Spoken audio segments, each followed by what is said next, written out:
आज हम लोग 71 से लेकर के 80 तक क्वेश्चन जो है कार्बन एवं उसके यौगिक पर चर्चा करेंगे, जो हम लोग पहले भी 17 तक कर चुके हैं। उसके बाद मैंने कहा था इसमें टोटल 100 क्वेश्चन करेंगे, जिससे आपका कार्बन एवं उससे के यौगिक से संबंधित कोई भी क्वेश्चन आपको छूटने ना पाए। इसके लिए हम लोग टारगेट पर हैं कि कार्बन एवं उसके यौगिक से ये आपको बीपीएससी में, यूपीएससी में, चाहे किसी भी लेवल का हो या 10th का बोर्ड का एग्जाम हो, इसमें भी आपको उपलब्ध रहेगा और बहुत ही इंपॉर्टेंट टॉपिक है। इसलिए आज जो है हम लोग 71 से लेकर के हम लोग 80 तक क्वेश्चन की चर्चा करेंगे। पहला क्वेश्चन है, शल्य क्रिया ऑपरेशन में कौन सा एनेस्थेटिक एजेंट के रूप में प्रयोग करते हैं।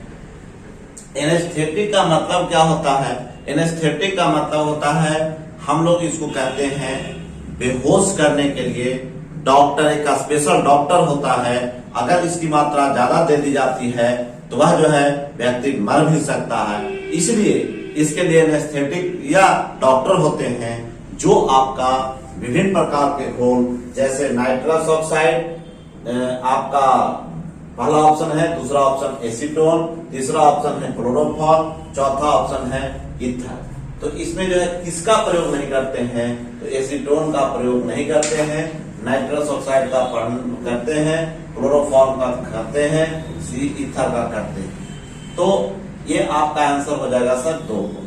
नाइट्रस ऑक्साइड को हंसाने वाली गैस कहते हैं, नाइट्रस ऑक्साइड। नाइट्रस ऑक्साइड इसका सूत्र होता है N2O, को हंसाने वाली गैस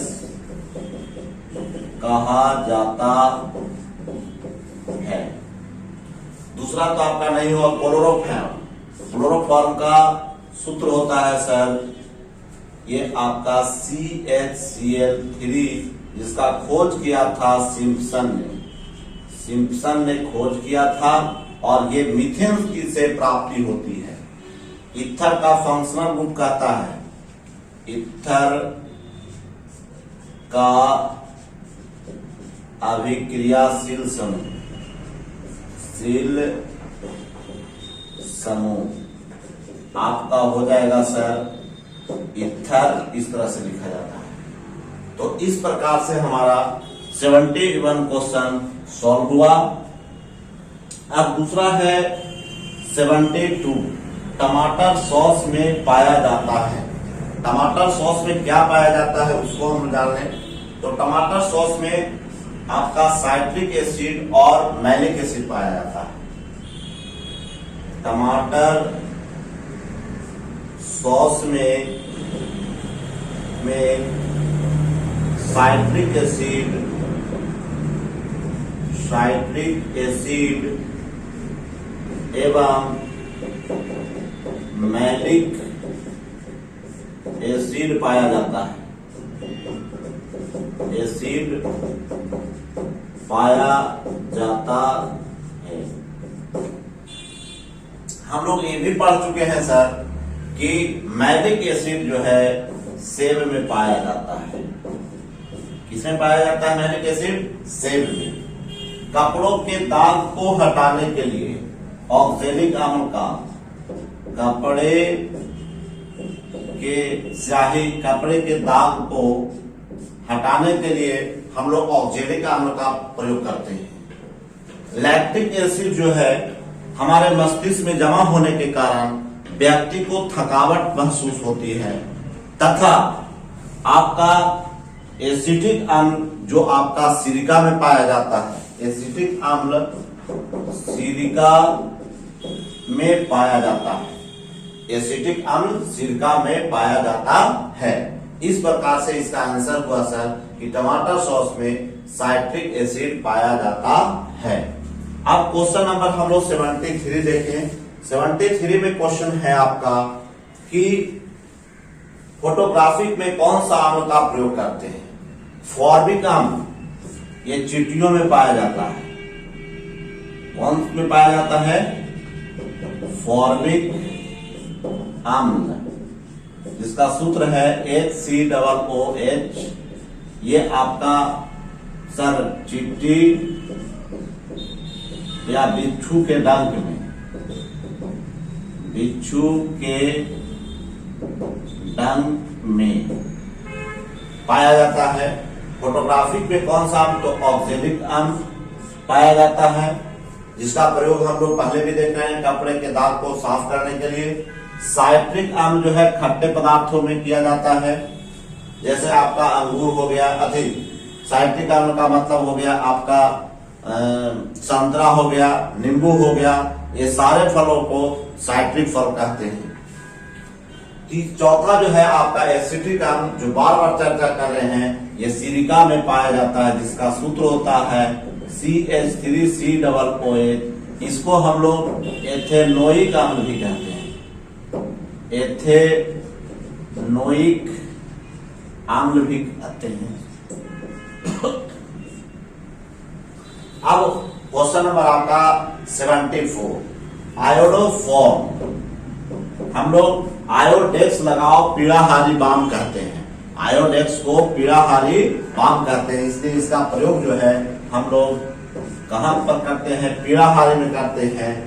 ज्वररोधी, जिसमें हम लोग पैरासीटामोल कहते हैं, एंटीपायरेटिक कहते हैं इसको, और एंटीसेप्टिक किसको कहते हैं? प्रतिरोधी किसको कहते हैं?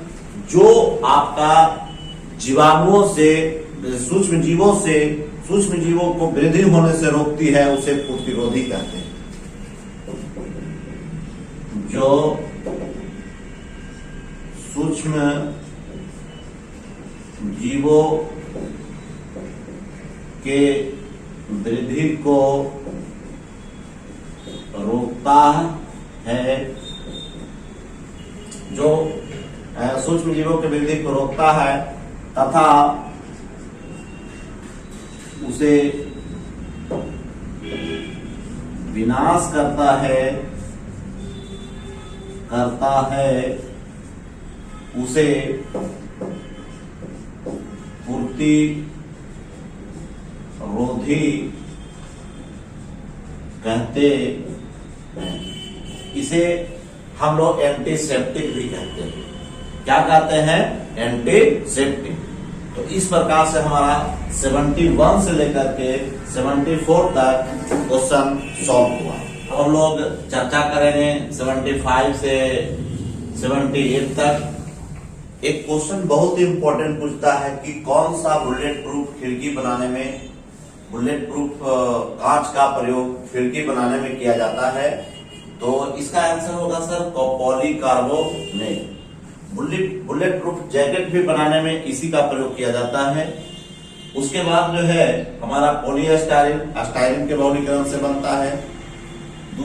तीसरा जो है पॉलीयूरिथेन, इसका तो कोई अर्थ नहीं है। चौथा जो है पॉलीएमाइड है, इसका भी हमारा ज्यादा इंपॉर्टेंट नहीं है। पॉलीएमाइड जो है उस तरह का नहीं है, लेकिन पॉलीस्टाइरिन जो है, पॉलीस्टाइरिन जो ऑप्शन नंबर बी है, ये अस्टाइरिन के बहुलीकरण से बनता है।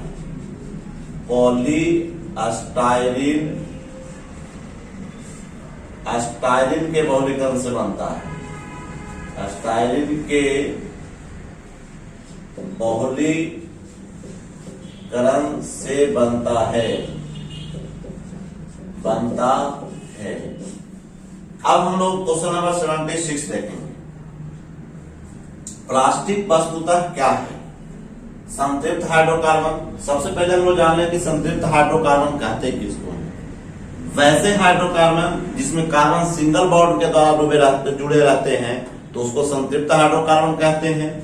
जबकि अगर कोई कार्बन परमाणु, दो कार्बन परमाणु डबल बॉन्ड या ट्रिपल बॉन्ड से जुड़े रहते हैं तो उसे असंतृप्त हाइड्रोकार्बन कहते हैं।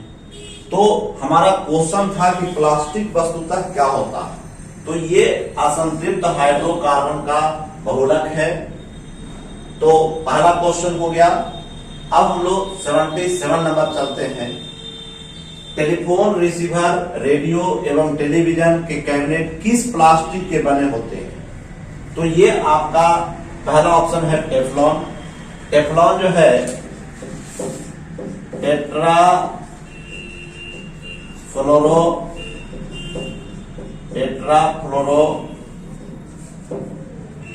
एथिलीन टेट्राफ्लोरोएथिलीन के बहुलीकरण से टेफ्लॉन का निर्माण होता है। दूसरा आपका है टेलीफोन का रिसीवर जो है बेकेलाइट से बनता है। बेकेलाइट किस चीज का बना होता है तो हम लोग देख लेते हैं। बेकेलाइट का निर्माण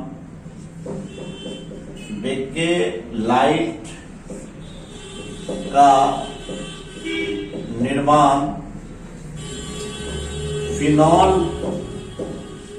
और फॉर्मल्डिहाइड से बनता है। फॉर्मल्डिहाइड से बनता है। अब बीटल है और गिलिप्टिकल है। तो सबसे पहले हम लोग देख लें कि प्लास्टिक दो तरह के होते हैं। प्लास्टिक कितने प्रकार के होते हैं? प्लास्टिक दो प्रकार के होते हैं। एक को कहते हैं थर्मोप्लास्टिक और एक को कहते हैं थर्मोसेटिंग प्लास्टिक। ये दो प्रकार के प्लास्टिक हो गए। एक को कहते हैं थर्मोप्लास्टिक और दूसरे को कहते हैं थर्मोसेटिंग प्लास्टिक। हिंदी में इसको हम लोग थर्मोप्लास्टिक को कहते हैं उष्मीय प्लास्टिक। ये आपका प्लास्टिक वैसा प्लास्टिक है जिसको हम लोग दोबारा जो है पुनः जो है इसको जो है उपयोग कर सकते हैं। लेकिन ताप दृढ़ प्लास्टिक जो होता है जिसको हम लोग इसको हिंदी में ताप दृढ़ प्लास्टिक है। ये ताप दृढ़ प्लास्टिक है जिसको हम लोग दोबारा जो है उपयोग नहीं कर सकते हैं। जैसे आपका टेलीफोन का रिसीवर एक बार बन जाता है, दोबारा इसको हम लोग उपयोग नहीं करते हैं। तो इसमें तीन एग्जांपल बहुत इंपॉर्टेंट है। एक आपका बेकेलाइट,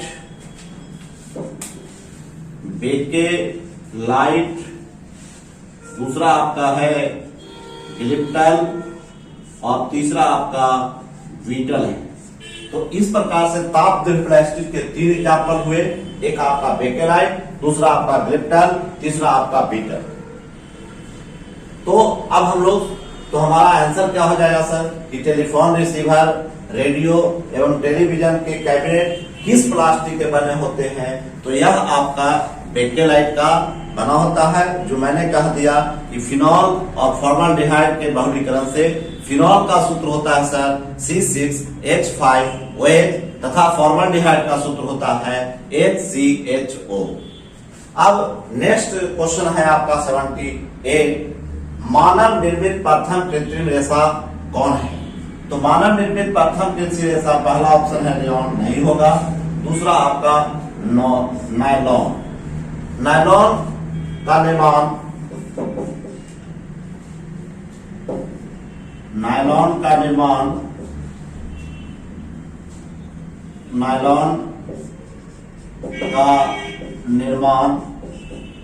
चूंकि नायलॉन का निर्माण न्यूयॉर्क और लंदन में हुआ था, इसलिए इसका नाम जो है नायलॉन पड़ा। नायलॉन आपका एडिपिक अम्ल तथा हेक्सा मेथिलीन डाइएमीन के बहुलीकरण से बनता है। बहुलीकरण से बनता है। ये बहुत ही पूछता है सर, कि आपका नायलॉन का निर्माण कैसे होता है। तो नायलॉन का निर्माण जो है आपका हेक्सामेथिलीन डाइएमीन तथा एडिपिक अम्ल के मिश्रण से होता है। दूसरा आपका नेक्स्ट जो आपका है, पहला ऑप्शन था रेयॉन, यह जो है आपका सर सेलुलोज है, यह रेशेदार सेलुलोज है। और नेक्स्ट तीसरा ऑप्शन है पॉलिस्टर, जो आपका एस्टर के बहुलीकरण से बनता है। इस प्रकार से हमारा जो है 78 नंबर का आंसर हो जाएगा नायलॉन। अब हम लोग चर्चा करेंगे 79। अभी क्वेश्चन हम लोग कर भी चुके हैं कि हेक्सामेथिलीन डाइएमीन और एडिपिक अम्ल के संघनन से प्राप्त पॉलीमर क्या कहलाता है। तो अभी हमने कहा बेकेलाइट, और बेकेलाइट किस प्रकार का प्लास्टिक है, तो इसको हम लोग ताप प्लास्टिक, इंग्लिश में इसको हम लोग कहते हैं थर्मोसेटिंग प्लास्टिक, इसको हम लोग थर्मोसेटिंग प्लास्टिक कहते हैं। सॉरी, ये आपका बेकेलाइट नहीं होगा, बेकेलाइट तो आपको तापद्रव्य प्लास्टिक है। इसका आंसर होगा सर नायलॉन। इसका आंसर होगा हेक्सामेथिलीन डाइएमीन और एडिपिक अम्ल के मिश्रण से नायलॉन का निर्माण होता है। हमने नायलॉन की भी चर्चा किया कि नायलॉन, चूंकि नायलॉन इसलिए नाम पड़ा, यह जो है न्यूयॉर्क और लंदन में बना था, इसलिए इसका नाम पड़ा नायलॉन। तो इस प्रकार से इसका आंसर हो जाएगा सर आपका हेक्सामेथिलीन डाइएमीन और एडिपिक अम्ल के संगठन से प्राप्त पॉलीमर क्या कहलाता है, नायलॉन। अब हम लोग क्वेश्चन नंबर 80 जो लास्ट है, ये कहता है फलों के मधुर स्वाद किसके कारण होता है। पहला ऑप्शन है राइबोज, नहीं होगा। दूसरा आपका लैक्टोज, नहीं होगा। तीसरा ऑप्शन है फ्रक्टोज। ग्लूकोज और फ्रक्टोज दोनों एक दूसरे के समावयवी हैं, क्योंकि जिसका सामान्य सूत्र जो है आपका C6H12O6, ये ग्लूकोज का भी होता है, ग्लूकोज का भी C6H12O6 होता है। तो अंतर क्या है, दोनों में अंतर यही है कि ये जो आपका है दोनों एक दूसरे के समावयवी हैं, इसलिए दोनों का दोनों का संरचना सूत्र अलग होता है, लेकिन अणु सूत्र आपका समान होता है। इस प्रकार से हम लोग देखे कि 78 से लेकर के 70 से लेकर के 80 तक का क्वेश्चन सॉल्व हुआ, और 20 क्वेश्चन और भी बचा हुआ है जो हम लोग आगे चर्चा करेंगे। थैंक यू, धन्यवाद।